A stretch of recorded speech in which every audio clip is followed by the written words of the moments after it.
Hello, good day. My name is John Irvin Jamero, and my topic for today is digital convergence. What is digital convergence? The term digital convergence means the ability to view the same multimedia content from different devices. There are three parts of digital convergence. The first is storage. What is storage? The retention of retrievable data on a computer or other electronic system memory. In this video, it will show us what is the first storage we use and how it evolves to the present.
The second part is communication. What is communication? Means of sending or receiving information such as telephone lines or computers. In this video, it will show us the first method they used before and we use now. Communication has come a long way. First, early humans during the Stone Age started to communicate and express their thoughts and feelings by signs or gestures. They were able to send signals via fire, drums, and whistles. Later on, the humankind started to communicate via cave paintings, a type of parietal art found on the walls and ceilings of caves. Another form of early communication was during the era of camel messengers. People used to give their message to a person who delivered it while riding in a camel. Other forms of communication were messenger pigeons. They were first used in 776 BC. After the messenger pigeons came the first postcard service. The first commercially produced card was created in 1861 by John Charlton of Philadelphia. With the help of Thomas A. Watson, a Boston machine shop employee, Alexander Graham Bell, developed the first prototype of the electric telephone in 1867. After the first telephone, communication evolved even further with the invention of the Internet and the World Wide Web, which started being used in 1989. Global information medium, the World Wide Web, or simply the web, was invented by Tim Berners-Lee. Fast forward, and communication nowadays has become even easier with the invention of Hello 2, feature-packed end-to-end encrypted communication device for modern offices and homes worldwide. And the final part is computing. What is computing? The use or operation of computers. In this video, it will show what devices we use to compute.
I hope you enjoy my video presentation.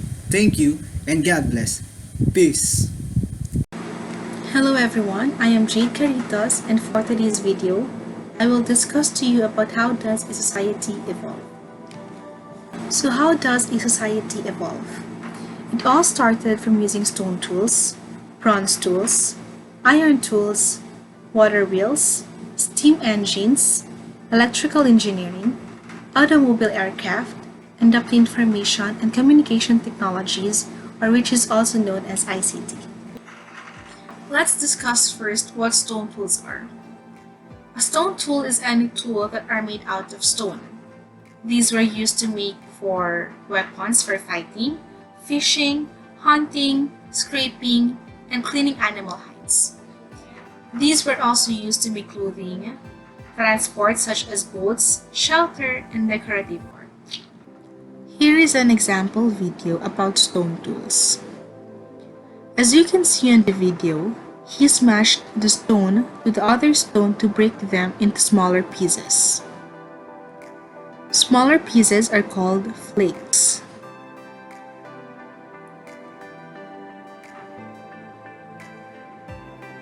He is producing a very sharp razor blade-like materials that can be used on cutting up the meats of an animal. The next one is the bronze tools. The Bronze Age was the beginning of the era wherein people made tools and weapons using metal. Examples of these are axes, swords, knives, razors, and many other useful objects. Here is a video on how to create an axe. First, the shape of the axe head is created in wax. Next, the wax is covered with clay to create a mold. Then the copper and tin are ground up. The ground up pieces are placed in a pot over the fire and heated up.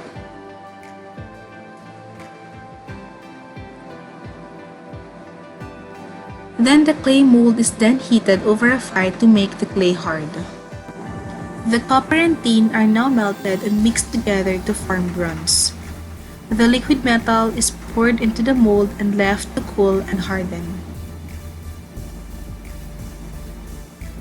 The mold is broken away to reveal the bronze axe inside.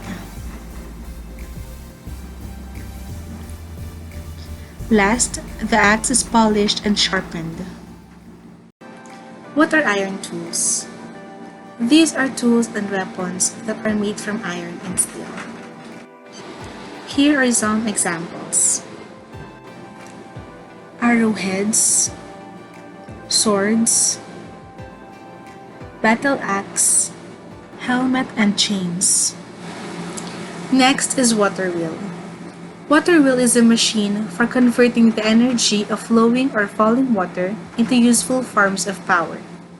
It consists of a wheel which is usually constructed from wood or metal, with a number of blades or buckets arranged on the outside rim, forming the driving surface.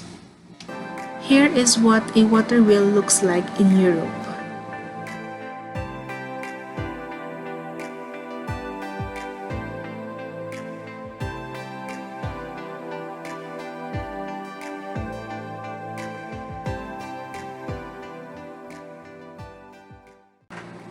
Next is steam engines.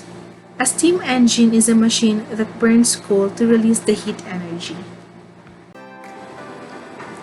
The steam engine uses the force produced by steam pressure to push a piston back and forth inside a cylinder. This pushing force is transformed by a connecting rod and flywheel into rotational force for work.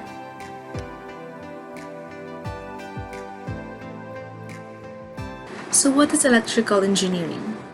Electrical engineering is a technical discipline concerned with the study, design and application of equipment, devices and systems which use electricity, electronics, and electromagnetism. Here are examples of what electrical engineers do: designing of products, working with almost anything that requires a power source, electrification or wiring of a building, fabrication of integrated circuits, generating electricity and working on ways to improve generation of electricity, programming, and analyze networks, troubleshoot problems, and provide solutions. An automobile aircraft, or also known as flying car, is a hybrid vehicle that combines the flying capability of an aircraft with the option of being driven as an automobile on the ground. This is typically recognized as a small plane with retractable wings that has both the freedom to fly in the open sky and drive conveniently and flexibly along road. Here is a video on how an automobile aircraft works.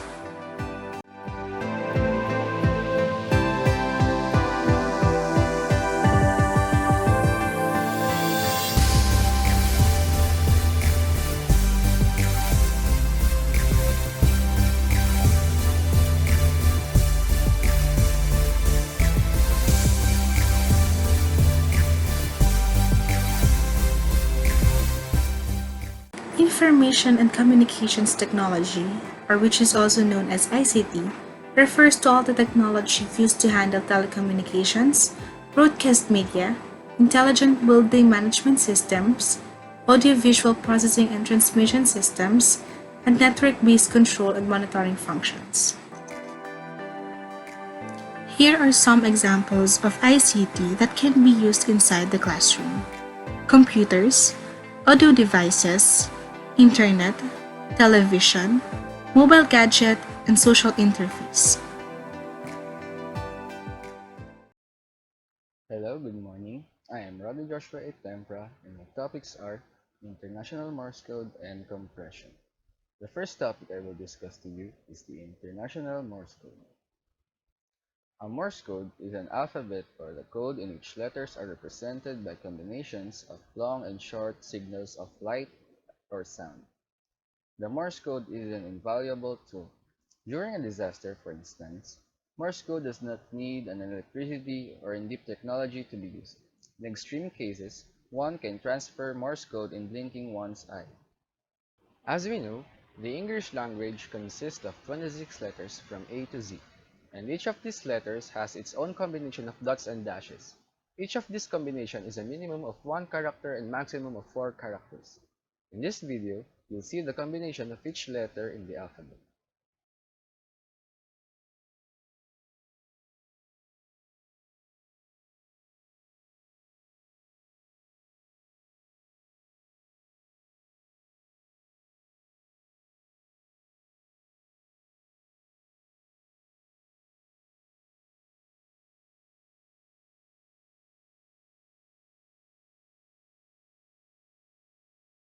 The second topic that I will discuss to you is compression. What is compression? In signal processing, data compression, source coding, or bit rate reduction involves encoding information using fewer bits than the original representation. Compression can be either lossy or lossless. Lossless compression reduces bits by identifying and eliminating statistical redundancy. When you want to download a YouTube video, but what is needed is the audio, you can use an MP4 to MP3 converter that has less data capacity, but the outcome will be the same data.